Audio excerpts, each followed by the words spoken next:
Welcome to episode 1 of my new podcast that I'm calling Studio Talks. To be honest with you guys, I've actually recorded like 4 or 5 of these episodes. I just haven't put them out. And then the information isn't timely, so it's kind of like dated material, so it's not worth putting out. But this one is going to go out finally. As you can see, it's gonna be a little bit different. It is an audio podcast, so if you want to listen to it, in a traditional podcast, you can. Podcast player, you can. But also, it's going to be on YouTube, and it's in black and white, so that's interesting, and it's a little wider view, so it's a different shot. So if you're watching this on YouTube, you get to see it's a little bit wider. I'm not going to really show pictures or anything like that, maybe in this podcast, like in the series, but so this first episode is just to see, what this is all about. And so, yeah, that's what this podcast will hopefully be a once a month type of thing where we can talk photography, video, news, coffee. This month, I'm drinking a Starbucks Vita coffee, the instant coffee, because I'm kind of lazy today. I didn't want to go through the process of making coffee. I do a French press, and so it's a little process, and when you're lazy, and I was a little tired today, I decided just to break out a Vita and drink that. So hopefully, maybe each month I'll have a different coffee too, and we can talk about. But Starbucks Vita, it's nothing to write home about. It's coffee. I'm not a big Starbucks fan, to be honest. Out of all the coffee shops, I like Caribou Coffee, probably the best.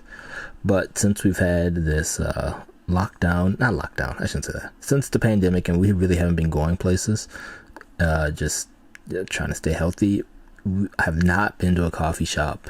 And so I don't even think I would like coffee. Well, I won't say that. There's one coffee shop in Denver that I really like, and they have really good lattes, and so that is one thing I miss. I haven't had a latte since March something. So that's been interesting. By the time this podcast comes out, Apple will have released their new iPhone 12.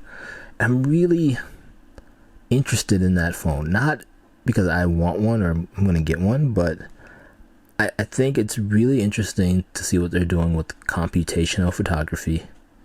I think it's interesting that you can shoot HDR video on your on a smartphone, and from what I've heard, it will, like, if let's say someone shoots an HDR video on their iPhone 12 Pro, right, and they send it to me, and I have an iPhone 7.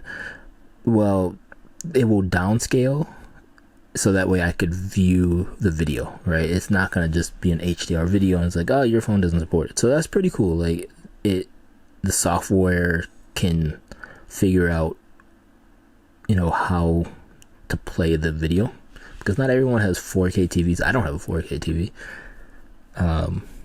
or 4K HDR TVs or monitors or computers or anything like that. So it's pretty cool that it can do that. But I'm really interested to see. There's a review, a photographer's review. I forgot his name, but I will have a link down below to his website. Every year he looks at the iPhones and takes them on a crazy trip, and takes spectacular pictures. The only thing I don't like about those type of videos or blog posts is that they go to extremes to take these pictures, right? They're not showing you everyday pictures of inside a house, taking pictures of kids running around. Like, they're not going to show you those pictures because they're not going to be that great. Like, they'll be good, but they won't be overly top good. But I am interested in seeing what he has to say. I think it'll be interesting to see the reviews of the camera. I've been thinking about this a lot, especially last year when night shot was really a big thing on a lot of platforms. Google was doing it before Apple, but of course Apple made brought it to the mainstream. And I have an LG V30, and I put the Google camera. Someone like ripped the Google camera, and you can put it on other Android phones. And I have to say, it was amazing to see what this computational photography could do, even with an older phone and an older camera, older sensor, right? It was still able to take pictures in the dark better than my any DSLR I have. And so it's pretty interesting that this computational photography is being used on phones. And I've always wanted it to come to like a DSLR, a mirrorless camera like this Sony a6100. And this morning I was thinking about it, and I think I know why companies like Sony, Canon, Nikon, Pentax, Panasonic, Olympus, why they've been hesitant to do that is because my A7 II, which is sitting over here, is 5 years old, right? It's not a new camera, but I can turn it on. I can still take pictures with it. It shoots great video. Sony updated, they'll do certain firmware updates still for it. They've even updated it to where I can use it as a webcam if I want to on Zoom calls and stuff. But, even though it's a 5-year-old camera and has, limitations of the technology at the time, I can still take beautiful pictures with it. I can still do a lot of things with it, right? And on a cell phone and any like hard computer, not just cell phones, but any computer, there's a limit to where a manufacturer is going to, support that software. Even if Sony stops supporting the A6100 or the A7, I can still shoot pictures with it and it will still be really good. And I don't think camera manufacturers want to be held to third-party like software updates or third-party vulnerabilities or anything like that. And that's maybe why they haven't put computational photography in these pictures, in these cameras. I mean, it's really cool, especially with the new iPhone, is that you can take a JPEG and RAW picture, right? Which is something you can do already with smartphones. But they're merging the two to where they're giving you the RAW file, but they're overlaying the JPEG information on the RAW file. So it's kind of like whenever like I shoot RAW with this camera, I still have to go through and edit those pictures because it's just a flat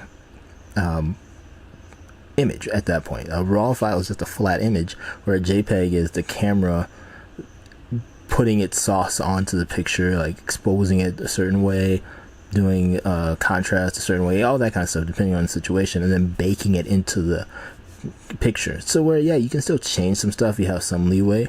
With a RAW file, you just have more leeway. If you really want to open up the shadows, you really want to bring down the highlights, things like that, you have more latitude within that file. And so Apple is going to do that with their Pro, I don't know what they're calling I can't remember what they're calling their RAW format, but it's going to do that where it it overlays the JPEG information. If you take a picture and you think it looks good and you just want to post that picture to Instagram, boom, you can do that. With a RAW file, you still have to tinker with it, get it to where you want, bring out all the details that you want, bring the image to life, I guess I should say, and then post it to wherever you're posting it to. So I'm really curious about that. I'm super curious from a video perspective of HDR video. I think that's amazing. I mean, really, really cool that they're doing that. Personally, I'm not going to get one. I'm waiting. I say that every year, but I have an iPhone 7 Plus, and it works fine. Like I don't really take a lot of pictures and video with my phone. Actually, I take more video with my phone than pictures because it does shoot 4K video. So I do shoot 4K video with my phone.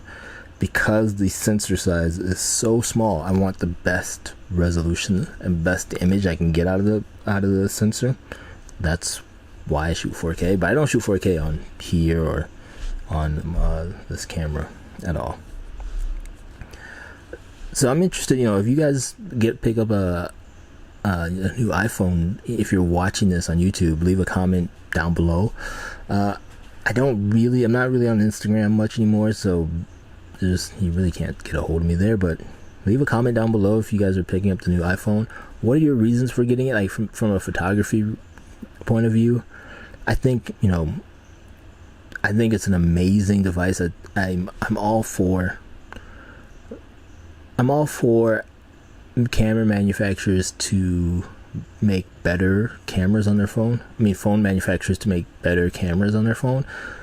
Even if more people are taking pictures and, old photographers are saying how it's ruining photography, I think it's good that people are documenting their lives. Just the other day, the video I put up about the everyday carry camera, you can do that with the phone. Like if your primary camera is your phone, then you should be doing, the same thing applies.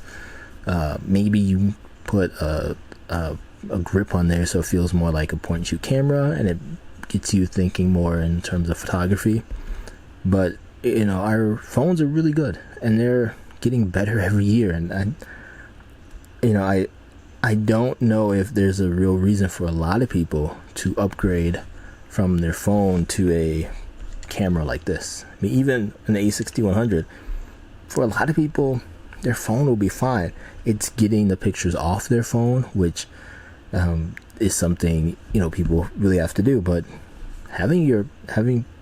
taking pictures with the phone, is pictures and video with the phone is really, it's not bad. And I think it's more the future of photography than dinosaurs like me who are still using mirrorless cameras and all that good stuff.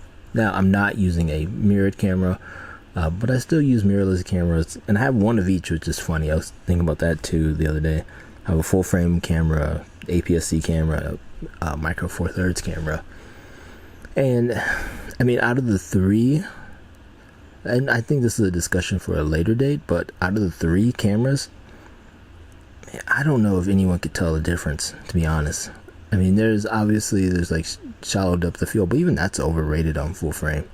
To be 100% upfront, I think you can been using this this Panasonic 12 to 35 f2.8 lens. It's really good. You get really good shallow depth of field. You can't really see it right now because it's all the way out at 12, and so it's a really wide point of depth of field. But if I take this outside and I'm doing like a talking head shot at 2.8 with the behind me really blown out, like really blurry, that bokeh, however you want to say it, it looks really good. And I struggle to find a reason to ever suggest someone buying a full frame camera. I think an APS-C or micro four thirds camera is going to be great for a lot of people, including myself. Like, if I'm really honest, I don't need a full frame camera. I've been shooting with micro four third cameras for 5-6 years now, and getting paid to do it sometimes. Family pictures, even back in 2014, we took a trip overseas to see my wife's family. I brought a Olympus PL3. It was my first micro four thirds camera, and it was so small, and it was great to just run around with that little thing. And that's what this A6100 kind of reminds me of. Obviously, this gigantic lens here. If you're watching this on YouTube, you can see this gigantic lens, 18 to 105 lens that I use on it. Is not the same as having a little pancake lens that I had with the Olympus camera, but you could get if you just kept a kit lens, the 16 to 55. It's tiny. It's really small. So I don't know if anyone needs a full frame camera at this point, especially with our phones being as good as they are. The other thing I kind of want to talk about was the future. I don't know, I hate these videos, like the future of my YouTube channel, but kind of thinking like down the road, not far, but just kind of planning for the next month of videos. This will be a once a month video. like once every 4 weeks. I'll put a video like this out and a podcast out, the audio version of this podcast out. So that would be one thing. I kind of want to do not an app review, but like a teaching, like show people how to do something on, especially the iPad, since that's what I use the most to edit pictures. And then do maybe like a gear review, something like that, and another video. We'll see. Yeah, I don't want this to just be a review of gear, because that's, I mean, obviously if you're someone who wants to get big on YouTube, that's the type of videos you would do. But I think gear is overrated sometimes, because like I said before, you can have older gear and still take amazing pictures, right? If you're shooting with a full frame camera or micro four thirds camera, it doesn't really matter, like most of the time. It depends on just having a camera with you every day, taking pictures every day, getting better that way. That's what matters. So I don't want this to be just about gear. Trust me, I love gear. I would love to talk about nothing but gear. However, I'm not, the older I get, the more it's all about the craft. I'm not old by any means, not even 40 yet. But it's really about telling stories and creating memories. Maybe it's because I have a kid who is 11, and you can't, there's someone put the other day, you can't count his age on two hands anymore. And I was like, oh, Jesus, that's true.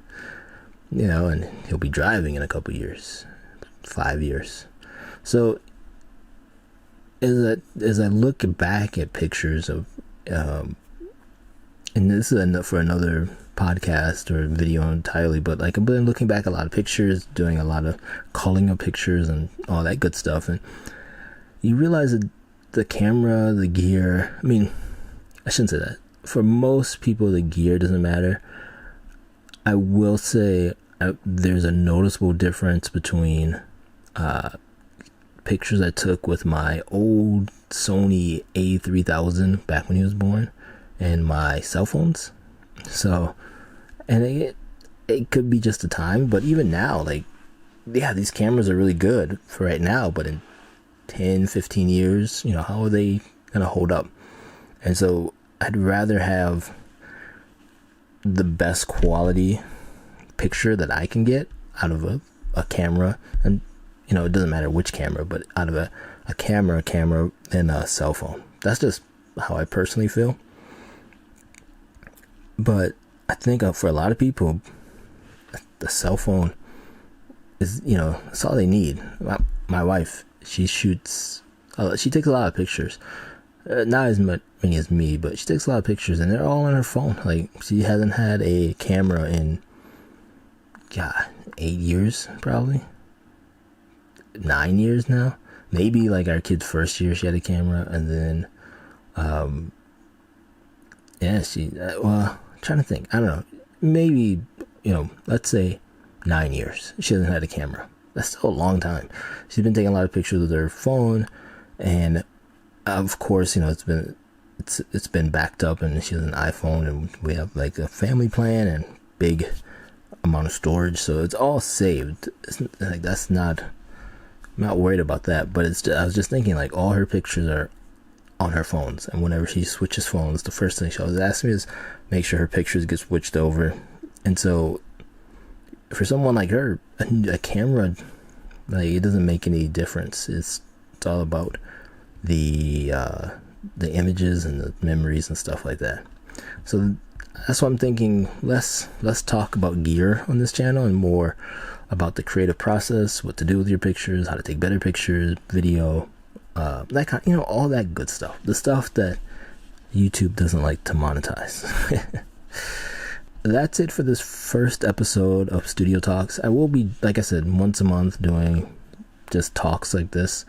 The other video I've been thinking about doing once a month is like a review of my 10 favorite videos, 10 favorite pictures from the previous month. So I'll be doing that here in October, when this episode comes out. That should be hopefully the next video. I don't know. We'll see. But that's one of the videos I want to do on a monthly basis. So yeah, thank you for watching or listening to this video. You can head over to the website kwame.me if you want to see more pictures that I do. I haven't found a social place yet. I think I might be going back to Flickr, but that will be in a different video. So for right now, if you want to see pictures I'm taking or have taken, you can find them over on my website, kwame.me. I have affiliate Amazon links on there, and that's a really great way to help support this channel. So if you guys can, if you're buying something on Amazon, if you use one of my links first, you don't have to buy whatever it is, but if you just click on one of the links first, anything you get, anything you buy, I get a small commission. And again, very small commission, but it does add up. It really does help me out to keep this channel afloat. Thank you for watching or listening to this, and I will see you in the next one. Talk to you later. Bye bye.